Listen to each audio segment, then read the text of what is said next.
crossing her attractive, somewhat thin face. She was only 20, and still felt somewhat uneasy in dealing with the sophisticated Roger.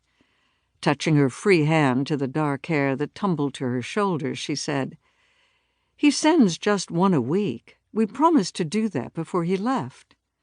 Roger's weakly handsome face showed mild interest.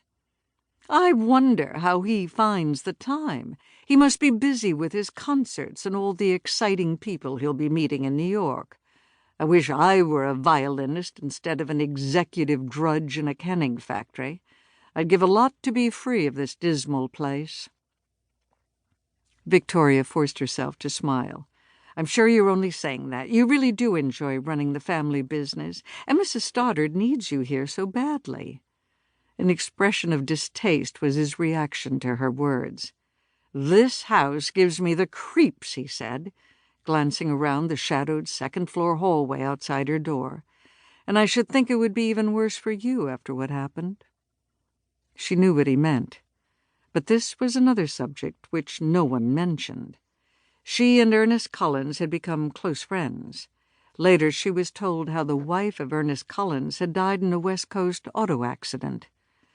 Puzzled by the strange behavior of the violinist, for whom she was beginning to care a great deal, she had come to fear he might be mentally unbalanced. This fear was heightened when she learned of the mysterious death of a young woman artist, Stella Hastings, who had plunged to her death over the cliff of Widow's Hill. There was a suggestion that she might have been shoved over, and that Ernest was somehow involved. It had been a bad time for Victoria. Gradually the truth had been revealed to her. First by Marilyn, who told her a story so fantastic that at the time she had been ready to question the teenager's truthfulness. But she had listened, and later on a night when a storm of hurricane intensity had struck this bleak section of the Maine coast, a strange drama had been enacted in the dark shadows of Collins' house. When morning came and the storm abated, Victoria learned the remaining facts that had been kept from her. She knew, at least to her own satisfaction, that Ernest Collins had not had any part in the mysterious death of the lovely Stella. And she came to understand the ordeal the sensitive young man had been through. Ernest had been ready enough to confess his love for her, but had not insisted on her making a sudden decision about him. He had decided to take up residence in New York for a year, to give them both time to think about the future. The exchange of letters had been part of the agreement between them. Brushing away her memory of that time of torment, she told Roger, "I don't mind it here any more. In fact, I'm beginning to regard it as my home." "Why not?" he said. "Isn't it the first actual home you've ever known?" "I suppose that's the reason," she said, hoping he would leave soon and allow her to read the letter.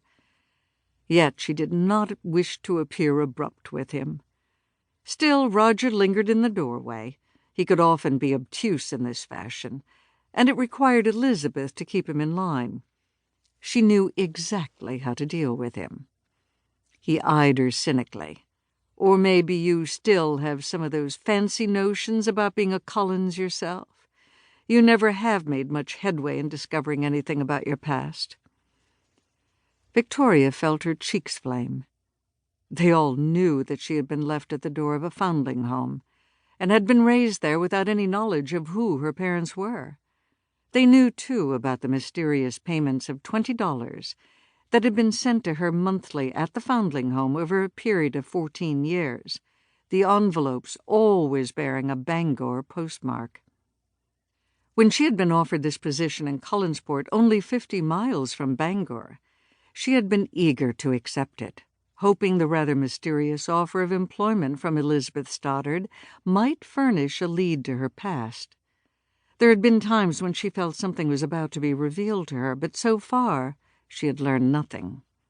She said, "I have never thought of myself as an actual member of your family, but I do know someone in Bangor sent me that money. That is why I wanted to come here." "You've been to Bangor a couple of times," he said. "Find anything out?"